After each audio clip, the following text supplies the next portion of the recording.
वाणी में खिरती है मानो जैसे अमृत धारा। जिन्हें की वाणी में खिरती है मानो जैसे अमृत धारा। उनके वचनों को सुनकर होगा अब कल्याण हमारा। उनके वचनों को सुनकर होगा अब कल्याण हमारा। शिरोमणि शिष्या के स्वर्ण से शब्दों ने जग तारा। ऐसी पूर्णमती माता को शत शत नमन हमारा। शत शत नमन हमारा। पूर्णमती माता तुम साना जग में कोई सहारा। पूर्णमती माता तुम साना जग में कोई सहारा। जिन वाणी चैनल कहता है धन्य है भाग्य हमारा। धन्य है भाग्य हमारा।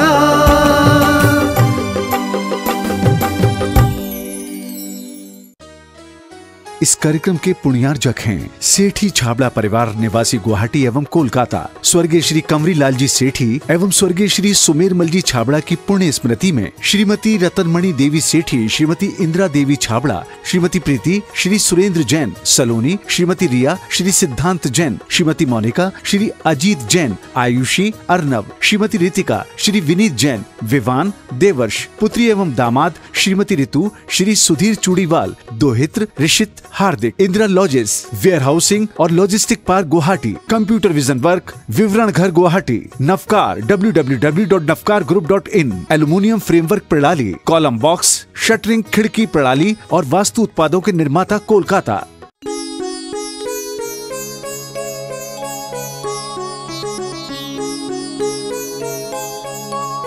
बहुत पतला होता है, जिसके भीतर का बारीक लाल छिलका निकल गया हो, उसके ऊपर मोटा पीला छिलका रह सकता है क्या? प्रश्न किया। नहीं।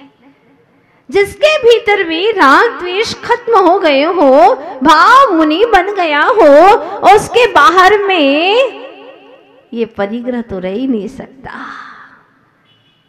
ये वस्त्र तो रह ही नहीं सकते, ये छिलके तो निकल ही जाएंगे। अगर ये नहीं निकले तो ललाई भी नहीं निकलेगी।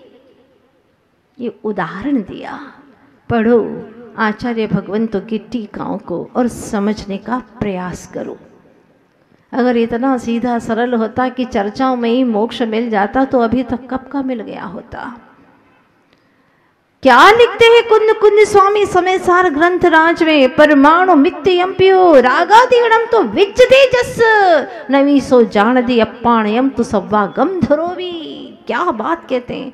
अगर परमाणु मात्र भी राग है, परमाणु मित्ययम्प्य रागादीणम तो विज्जते जस, जिसके अंदर परमाणु मात्र का भी राग है, नवी सो जान दी अप्पाणयम, वो आत्मा को नहीं जानता। सवागम ध्रुवी, सारे आगम का जानकार होकर के भी वह आत्मा को नहीं जानता। रागादि परिहरणम चरणम ऐसो तो मोक्ष हो। क्या गाथाएं लिखते, एक से एक इतनी वजनदार गाथाएं। अपने निज आत्म तत्व की अनुभूति का लक्ष्य बनाया ही नहीं, लक्ष्य बनाया धन पाने का, प्रसिद्धि पाने का, लोगों में प्रतिष्ठा जमाने का, मैं कुछ हूं ये दिखाने का, रूप सौंदर्य को निखारने का, ये लक्ष्य तो बनाया, लेकिन अपने स्वरूप को निहारने का, निखारने का, उसमें लीन होने का लक्ष्य नहीं बनाया। फलतः भटकता रहा प्रभु। आचार्य भगवान कहते हैं, न अपना ज्ञान धन खोता भिखारी क्यों बना होता। आपको लगता है भिखारी वो रहते हैं ना मांगने वाले, वो भिखारी के लिए ये गीत गाया जा रहा है? नहीं, आचार्य भगवान कह रहे हैं तो इंद्रिय और मन के विषयों का दास बना, पूरे समय विषयों का विकारी बना, भिखारी बना। इसीलिए ध्यान से सुन। न अपना ज्ञान धन खोता भिखारी क्यों बना होता, स्वयं का खुद पुजारी तू कभी का बन गया होता। अगर विकारी नहीं बना होता चेतन तो आज भिखारी नहीं बना होता। स्वयं का पुजारी, स्वयं भगवत आत्मा, और उसी का तो पूजा करने वाला, उसी का आराधन करने वाला, उसी में लीन रहने वाला तो कब का बन गया होता। लेकिन सबसे बड़ी भूल की है ना, हमें तो पर ही रुचिकर लगा है, दूसरों का घर ही अच्छा लगा है। खुद के चाहे कितने ही अच्छे घर हो, कितने ही अच्छे कपड़े हो, घर में कितने अच्छे बच्चे हो, लेकिन दूसरों की प्रशंसा करता रहता। आजकल तो बच्चे भी चिढ़ने लगे हैं, पापा औरों की प्रशंसा करने से क्या मिलेगा, मेरी भी तो किया करो थोड़ी। बार बार कहते देखो पड़ोसी के बच्चे कितने अच्छे हैं, वो रिश्तेदारों के बच्चे कितने अच्छे हैं, तुझे कब अकल आएगी। हाँ, अकेले में भी बोलते हो, दुनिया के सामने भी चिल्लाते हो, ये अच्छी बात नहीं है। थोड़ी अपनी भी महिमा जानो, कब जानोगे। समय बीतता जा रहा है और आपको सभी को ख्याल में है ना, कल वो, हाँ बहुत तड़फन में होंगे ना आप लोग। रात भर ठंडी भी बहुत थी, लोग कह रहे थे आज तो विशेष ठंडी बढ़ गई और आपने नदी में ही डुबो दिया। माता जी क्या होगा, मैंने नहीं डुबोया, हाँ वो तो उसने रक्ता रानी ने डुबोया था, हाँ मैंने कुछ नहीं किया, मैं तो आपको सुना रही हूँ जो घटित हुआ था। तो रक्ता रानी ने धक्का ऐसा दिया कि नदी पूर्व पर थी और वो नदी में डूबा। प्रभु का स्मरण किया तो लोग कहते हैं कि अभी क्या जल्दी है, जरूरी है, जब परेशानियां आएगी, उपसर्ग आएंगे तब भगवान का नाम ले लेंगे। भगवान को तो कुछ काम भी नहीं है ना, वैसे अपन जब याद करो तब आ ही जाएंगे। हाँ, कृतकृत्य है प्रभु, तो कुछ काम नहीं है उनको। वाह, तुम जैसे भक्त हो, क्या हो मुझे नहीं पता, लेकिन वो सच्चा भक्त नहीं होता। सच्चा भक्त वह है जो बिना किसी स्वार्थ के मात्र भगवान के गुणों का स्मरण करे, कुछ मांगने के लिए नहीं, कुछ चाहने के लिए नहीं, सहज भक्ति करे। अनूठी भक्ति है वह। कहा है, प्रभुवर की तस्वीर लगाओ अपने मन के कक्ष में, प्रभुवर की तस्वीर लगाओ अपने मन के कक्ष में, फिर तो सारे होंगे फैसले निश्चित तुम्हारे पक्ष में। तुम्हारे पक्ष में ही होंगे, बशर्ते यह है कि प्रभु की वितरागता तुम्हारे रोम रोम में बसी रहे। उसको, उस राजा ने तत्काल ही सारे विकल्प छोड़ करके, अभी ये किसी का विकल्प करने का समय नहीं है, पर विकल्पों में ही तो आज नदी में डूबा हूं और पर का विकल्प करूंगा तो न जाने क्या होगा। भगवान का स्मरण करना प्रारंभ कर दिया और भगवान के स्मरण करते ही बंधन ढीले पड़ने लगे। उसने अपने हाथों से बंधनों को निकाला और फौलादी भुजाओं से वो नदी तैर करके उस पार पहुंच जाता है। संयोग की बात थी कि वहां पर जो सम्राट था उसकी कोई संतान नहीं थी और वहां के ज्योतिषी ने कहा था कि जब कोई युवा उस दिन उस समय पर शुभ मुहूर्त में जब अपने ही बाहुओं से इस नदी को, विशाल नदी को तैर करके यहाँ तक आएगा, वो ही तुम्हारा राज्य का अधिकारी होगा और तुम्हारे पुत्र जैसा होगा। प्रतीक्षा में थे वहां पर सिपाही, तैनात थे कि आज वही शुभ दिन आ गया है। और वह जैसे ही वहां पर पहुंचता है, सारे लोग उसको उठा करके ले जाते हैं, राजा के पास में उपस्थित करते हैं। उसे कोई भय नहीं था। भय किस बात का? सारी बातें याद आती हैं जो गुरुजनों से उसने सीखी थी, समझी थी, सुनी थी कि आत्मा शाश्वत है, मैं कभी मरता नहीं हूँ। ये बातें तब याद आती हैं जब व्यक्ति वास्तव में संकटों से गुजरता है, चर्चाओं से नहीं समझ में आती है, जब संकटों से गुजरता है और उन क्षणों में वह अपने उपयोग को एकाग्र करता है तो उसे ऐसी अनुभूति होने लगती है। पहुंच गया, राजा ने कहा तुम आज से इस सारे राज्य शासन को संभालोगे, मेरे उत्तराधिकारी तुम ही हो, मैं ज़्यादा कुछ नहीं सोचता। मुनिराज ने भी कहा था और ज्योतिषियों ने भी कहा है इस राज्य शासन को संभालो। माहिर तो था ही संभालने में, पहले संभालता ही था, वो तो रानी की आसक्ति में आकर के उसने सब कुछ खो दिया था।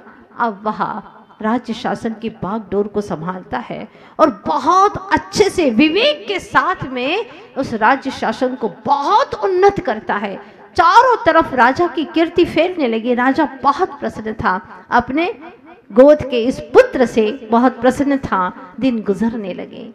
अब आप जानना चाहेंगे कि उसका क्या हुआ, क्या हुआ होगा उसका रक्ता का, जो कुबड़े के साथ में मधुर स्वर में गाने वाला। कब तक संपत्ति रहेगी, सालों हो गए, खा खा करके समाप्त होने लगी। अब तो वह गाता और रानी नृत्य करती। इस तरह से उनका जीवन गुजरने लगा। जीवन गुजर रहा है, वो नृत्य करती और वह गाता, गाते नाचते एक दिन उसी नगरी में आ पहुंचे। राजा बैठा हुआ था झरोखे में।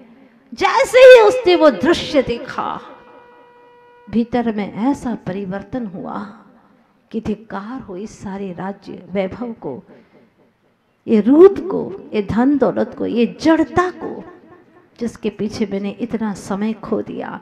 ये संसार का नग्न चित्रण है, वास्तविक स्वरूप है ये। और वो देखता है, उसे ख्याल में आ जाता, उसकी आवाज उसने सुन रखी थी, वो आवाज सुन लेता है और उसको, राजा तो था ही बड़ा बुद्धिमान, उसके मानस पटल पर सारा चित्रण आ जाता है कि रानी ने उसके साथ में ऐसा क्यों किया। ये सारा दृश्य आ जाता है। बिना कुछ कहे राजमहल से नीचे उतरता है, सदा सदा के लिए उतर जाता है। सारा संसार उसके उपयोग से उतर जाता है और वह चल देता है। माता पिता रोने लगते हैं, लेकिन वो अपने मन को क्या समझाता है। ये माटी के पुतले रोता है क्यों, ये नर्तन तेरे साथ जाना नहीं। ये माटी के पुतले रोता है क्यों, ये जड़ तन तेरे साथ जाता नहीं। जिसे अपना तू कहता है, पराए है सब, इनसे पल भर भी नेहा लगाना नहीं। ये माटी के पुतले सुख में साथी तेरे आके हंसते तो हैं, दुख में कोई तुझे साथ देते नहीं। वाह, ये संसार का स्वरूप है। आ जाएंगे नया वर्ष मनाने के लिए, होटल में चलो, वहाँ मस्ती करने के लिए चलो, घूमने घामने चलो, किसी को छेड़ने चलो, आ जाएंगे बर्बाद करने के लिए। जेब में पैसे हैं ना, आएंगे। लेकिन जब कुछ भी नहीं रहेगा, तब तुझे तो धड़ाम से नरकों के गोते खाना पड़ेगा। सुख में साथी तेरे आके हंसते तो हैं, दुख में आके तुझे साथ देते नहीं। कैसे? फूल खिलते हुए माली हंसता तो है, फूल गिरते हुए देख रोता नहीं। रागी द्वेषी जगत में, बहुत सुंदर पंक्तियां हैं।